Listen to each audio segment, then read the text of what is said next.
Hello vlogs, welcome to my guys, Mati25 Pyro. So may gagawin akong tutorial video kung paano gawing mini ang Yakult.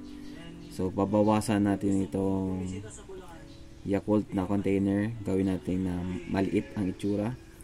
So ito yung tip ko para sa mga kapayro natin na gumagawa ng DIY Yakult Quiton or Quitis ba. Para sa akin kasi, kung mas maliit yung espasyo ng Yakult sa Quiton or DIY Quiton na gagawin natin, so mas malakas yung pressure ng pagsabog niya compare sa ganitong laking Yakult. Pero yung ganitong Yakult pwede pa rin gamitin sa mga lifter na malalaki tulad din sa mga dagupan. Walang problema kasi kaya nung buhatin na yung karga ay maramihan. So kung sabihin natin sa mga regular lifter like Aquino, so gawin natin maliit, pwede siyang kargahan up to 15 grams. So malakas na yung lipad nun, okay na yun. Kung sa Aquino Super Quitis naman, kaya nito ang 25 grams or to 30 grams ba. So malakas na talagang sabog nun, sobrang lakas na nun. So bagong lahat, shoutout po muna kina Lods Mico Bello, and yung kagabi na mga kachat ko sa GC namin, sina Lods Jobert Ogbenya, sina Lods Toby, sina Lods Mark, Lods Cell. So shoutout sa inyo.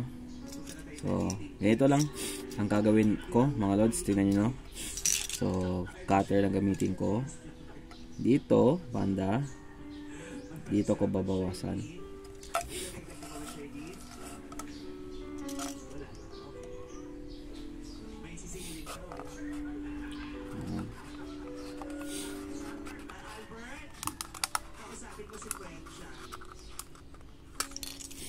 So, yan ang mga lods.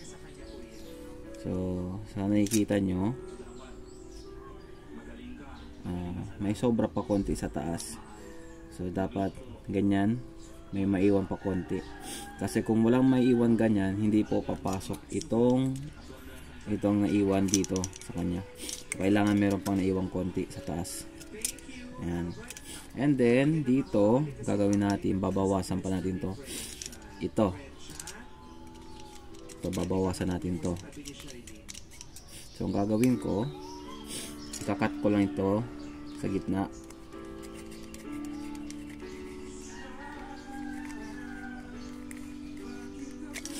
So, kinat ko mga lods hanggang dito.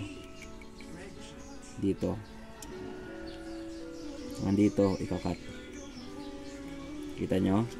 So, sa taas, hanggang dito sa baba, ikat. And then, pwede na gamitin ang nakikita nyo mga lods. Ano? Ayan ang tatanggalin. So, dito, pwede gamitin ng daliri na lang. Tatanggalin natin to. So, ayan mga lods. Napakabilis. Sunod, ipapasok na to dito. Yun. So yun mga lods, mini Yakult na. So from 4 grams ata to yung laki nito, ay yung buo nito, 4 or 3 grams. So ito ngayon nasa 2 grams na lang mga lods. Yan. So ito na yung finished product ko mga boss lodi. Niligyan ko lang ng colored tape para may tsura naman kahit pa paano. So ayan. So kulang na lang to ng lifter at flash powder, then goods na. So yun lang mga boss lodi. Thank you.